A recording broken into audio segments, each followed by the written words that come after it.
Bismillahirrahmanirrahim. Assalamu alaikum class 4 and you are very welcome to the second lecture of your English, that is lesson number 1, the hummingbird who chewed bubblegum. Alhamdulillah, we have completed our text. So today we are going to do workbook page number 2, 3, 4 and 5. So let's start. Class 4, I am having your workbook in front of me and I have opened the workbook page number 2 here. So all of you take your workbooks and open the workbook page number 2. You can see the title, The Hummingbird Who Chewed Bubblegum. Consult your dictionary. सारे बच्चे अपनी, अगर आपके पास dictionaries available हैं तो अपनी dictionaries open करके अपने सामने रखें, because today I am going to tell you how to use your dictionary effectively. आज हमें यहाँ पे कुछ वर्ड्स दिए गए हैं like worm, twig, surprise, realise, suddenly. So we will consult our dictionary to write the definitions या और मीनिंग्स ऑफ दीज वर्ड्स. हमने इनको लिखना है. यहाँ पे सबसे पहले उन्होंने एक दिया हुआ है, हम ज़रा उसको रीड कर लेते हैं. वर्म, हमने ये भी बताना है, आपने पार्ट्स ऑफ स्पीच पढ़े हुए हैं, आपको पता है नाउन और वर्ब क्या होता है. Noun is a naming word while the verb is an action word. आपने सब कुछ पढ़ा हुआ है, एडजेक्टिव भी पढ़ा हुआ है, सब कुछ, प्रेपोजिशंस भी. सो उसके अकॉर्डिंगली यहाँ पे वर्म जो है वो नाउन है. A long, thin, soft animal with a segmented body and no legs that slithers through the soil looking for the food. कि एक लॉन्ग वर्म उसे कहते हैं जो लॉन्ग सॉफ्ट एक एनिमल होता है, लाइक लंबा सा, जैसे केंचुआ होता है, आपने देखा हो, जिसे आप लोग पंजाबी में गंडोया बोलते हो. ठीक है, ईजी वर्ड्स में मैंने आपको समझा दिया. आप देख लें उसकी बॉडी जो होती है वो सेगमेंटेड होती है, लाइक उसमें लाइंस लगी होती हैं ऐसे ऐसे. ठीक है, स्लीदर्स उसके फुट नहीं होते, वो स्लीदर्स लाइक वो क्रॉलिंग करता है, रेंगता है, लुकिंग फॉर द फूड. तो इसकी डेफिनेशन उन्होंने यहाँ पे हमें ये बताई है और इसका सेंटेंस है the bird had a worm in its beak. और उसका सेंटेंस, वर्म को सेंटेंस में यूज़ करते हुए the bird had a worm in its beak. So the next word is twig. आपसे मैंने पहले भी कहा है कि हमने आज डिक्शनरी का यूजेस सीखना है. So I am having Oxford advance learners dictionary, जो कि आप जानते हो कि हम ऑक्सफोर्ड का सिलेबस रीड करते हैं. डिक्शनरी मेरे पास घर में अवेलेबल थी. ज़रूरी नहीं कि आप लोग यही डिक्शनरी परचेज़ करें, इट्स एक्सपेंसिव टू, और ये अभी आपके लेवल की नहीं है. लेकिन मेरे पास ये अवेलेबल होने की वजह से हमने जस्ट डिक्शनरी का यूजेज देखना है. आप कोई सी भी पॉकेट डिक्शनरी बेशक आप यूज़ कर लें, आपको, लेकिन आपको ये पता होना चाहिए कि एक डिक्शनरी में से हम वर्ड का मीनिंग कैसे सर्च करते हैं. सो आपको मैं ये बताती चलूँ कि एक डिक्शनरी में हमेशा जो वर्ड्स होते हैं वो अल्फ़ाबेटिकल ऑर्डर में अरेंज होते हैं. लाइक ये डिक्शनरी के जितने भी वर्ड्स हैं वो ए से स्टार्ट होंगे. आप देख सकते हैं डिक्शनरी के साइड पे यहाँ पे ए लिखा हुआ है. इट मीन्स कि यहाँ पे जितने भी आपको वर्ड्स मिलेंगे स्टार्ट में ए के पैनल में, तो ये ए वाले वर्ड्स होंगे. लाइक आप देख सकते हैं ए के पेजेस. नेक्स्ट आ गया हमारा बी.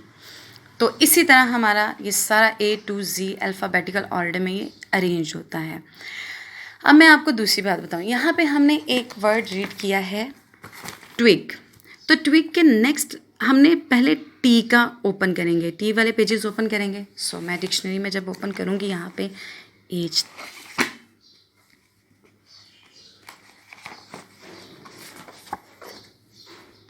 आर तक हम आए हैं, एस तक, यहाँ पे आ गया हमारा टी. टी तक तो हम आ गए. अब हमने देखना है जो पेज हमने ओपन किया है, यहाँ पे एक वर्ड है. आप देख सकते हैं कि टी के बाद ई आया हुआ है. नहीं, हमने वर्ड सर्च करना है ट्विग. तो टी के बाद डब्ल्यू है, तो हमने वो पेज ओपन करेंगे जिसमें टी के बाद हमें डब्ल्यू मिले.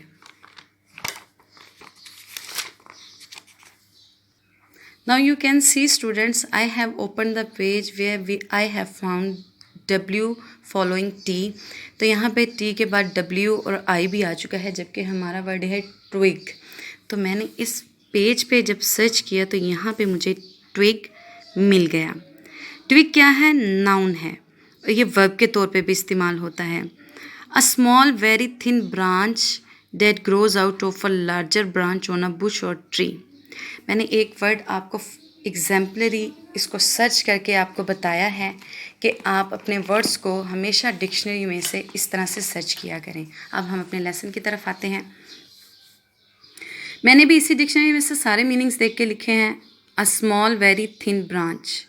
याद रखें कि एक वर्ड के 20 मीनिंग्स हो सकते हैं, लेकिन आप हमेशा वैलिड जो आपने अभी अपनी टेक्स्ट रीड की, जो आपको मुनासिब लगता है, इजी लगता है, आप वो चूज़ कर सकते हैं। Now I have used the word twig in sentence. The birds collect twigs to make nests. Next word surprised. It's a verb यानी हैरान होना। मीनिंग में हम लिखेंगे an event that happens suddenly. Sentence I was surprised to see my new shoes. Realized. It's also verb महसूस करना। To understand a particular situation. I will repeat the words. To understand a particular situation. The sentence is she realized her mistake after car accident. Next word is suddenly. It's an adverb. So quickly यानी जल्दी से। Suddenly the cat jumped out of the box. Now it's the turn of page number 3. It's your homework. ये आप खुद करोगे। आपने class 3 में alphabetical order कर चुके हैं, यानी वर्ड्स को अल्फ़ाबेटिकल ऑर्डर में अरेंज करना, यानी ABC के अकॉर्डिंग अरेंज करना। तो ये लिस्ट वर्ड के जितने वर्ड्स हैं आपने लिस्ट वन में करना है, लिस्ट 2 के जितने वर्ड्स हैं उसको लिस्ट 2 में करना है, लिस्ट 3 के जितने भी वर्ड्स हैं उनको लिस्ट 3 में करना है। मैंने यहाँ पे किए हुए हैं, लेकिन ये आप कोशिश करें कि खुद करें। Next workbook page number is 4. So this is answer the questions. First question read करते हुए यहाँ पे उन्होंने टेक्स्ट की कुछ लाइंस ली हुई हैं। But all the twigs and straw were blown away by last week storm, said the little humming bird in a sad voice. Why was the bird sad? हम ये टेक्स्ट रीड कर चुके हैं कि यहाँ पे ये हमिंग बर्ड बताती है एक सैड वॉइस में कि सारे स्टार्स जो हैं, ट्विग्स जो हैं वो उड़ चुके हैं, जो स्टॉर्म आया था। तो उन्होंने आगे से क्वेश्चन किया कि वो क्यों सैड थी। Because she had lost her nest in storm and had nothing to build. I will repeat the answer. Because she had lost her nest in the storm and had nothing to build her new nest. Next is when the bird asked for bubblegum, the girl was dash and dash. क्लियो में उन्होंने कहा हुआ 2 different feelings को आपने करना है, यानी हम इसमें 2 डिफरेंट फीलिंग्स को करेंगे। यानी यहाँ पे हम पढ़ेंगे द गर्ल वाज सरप्राइज, हैरान भी हुई और हैप्पी भी हुई। ठीक है, ये ऑपोजिट फीलिंग्स हैं। The girl was annoyed when the bird ask for more bubble gum on the second day. जब दूसरे दिन बबल गम्स उसने मांगी थी बर्ड ने, तो क्या वो गर्ल नाराज़ हो गई थी? नो, तो खुश हुई थी। So we will tick the false. Next is a question. Humming bird chewed 4 red bubble gums and 7 orange bubble gums.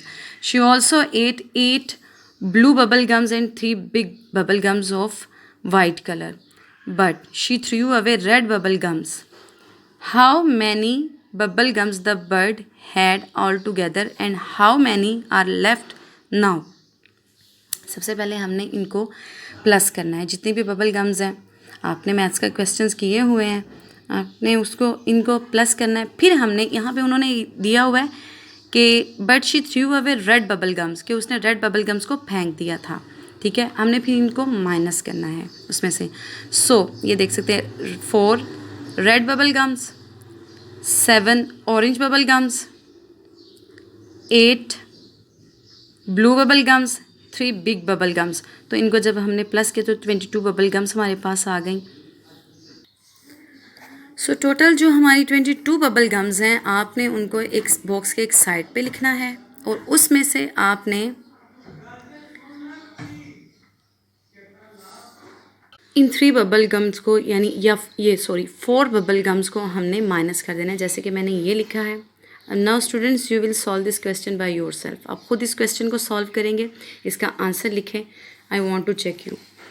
Question number 5 यहाँ पे आ रहा है हमारा. Did the girl like the company of the little bird. क्या उस छोटी बच्ची को उस बर्ड की कंपनी पसंद थी.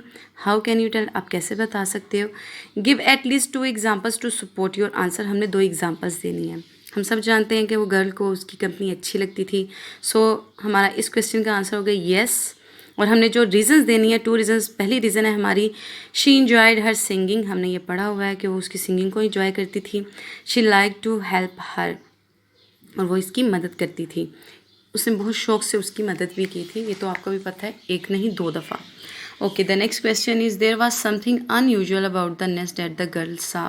What was it. यानी जो हम नेस्ट आम नेस्ट देखते हैं, आप देखते हैं वो तिनके और झाड़ियों के बने होते हैं.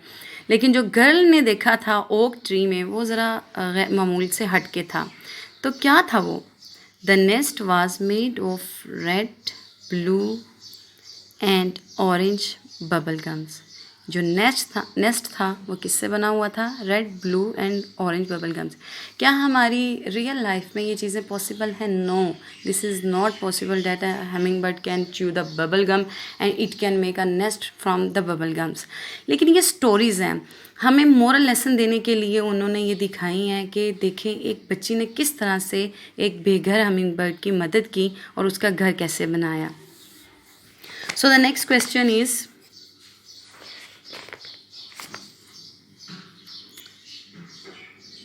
what you create new and unusual uses of bubble gums. आप bubble gums को यूज़ करके क्या क्या बना सकते हो. सो आंसर आपका कुछ भी हो सकता है. आप अपने माइंड से सोचें कि आप क्या क्या बना सकते हो. आई हैव रिटन है I can make toys, was and small animals with bubble gums.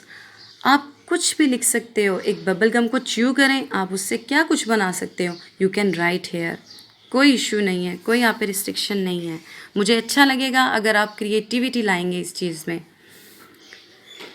Next one is the picture of a humming bird. यहाँ पे उन्होंने कहा हुआ है label and colour the humming bird. कि इस हमिंग बर्ड के हमने पहले लेबल करने हैं पार्ट्स, उसके बाद उनको हम कलर करेंगे. सबसे पहले मेटेलिक ग्रीन हेड, यानी उन्होंने कहा है इसको ग्रीन कलर में इसके हेड को. तो पहले हम लेबल कर लेते हैं. यहाँ पे हमारे पास है हेड, स्मॉल फोक टेल है हमारे पास, पेल चेस्ट एंड बेली है, लॉन्ग बिल है, ब्राइट रेड थ्रॉट है. तो सबसे पहले हम क्या करेंगे, इसको लेबल करेंगे. तो हेड, ये इसका हेड है. नेक्स्ट स्मॉल फोक टेल, तो ये टेल है. यहाँ पे आप सिर्फ टेल लिखें. पेल चेस्ट एंड बेली, हम यहाँ पे लिखेंगे चेस्ट एंड बेली. इसको कंप्लीट कर. I have written here chest and belly. अब ये जो वर्ड्स हैं ये कलर्स नेम्स हैं, ये हमने कलर्स करने हैं. Next one is long bill. तो आप देख सकते हैं ये इसकी लॉन्ग बिल है. ब्राइट रेड थ्रॉट है इसका, ये इसका थ्रॉट है. मैंने लेबल किया हुआ है तो इसकी लेबलिंग एक दफ़ा आप देख लें. और इसके कलर्स आपने कैसे करने हैं.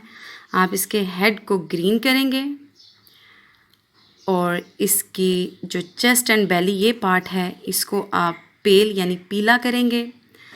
लॉन्ग बिल ऑलरेडी कलर्ड है, ब्लैक है, इसको छोड़ दें आप. ब्राइट रेड थ्रॉट है, तो ये जो इसका थ्रॉट है ये वाला पार्ट, इसको आप ब्राइट रेड करेंगे.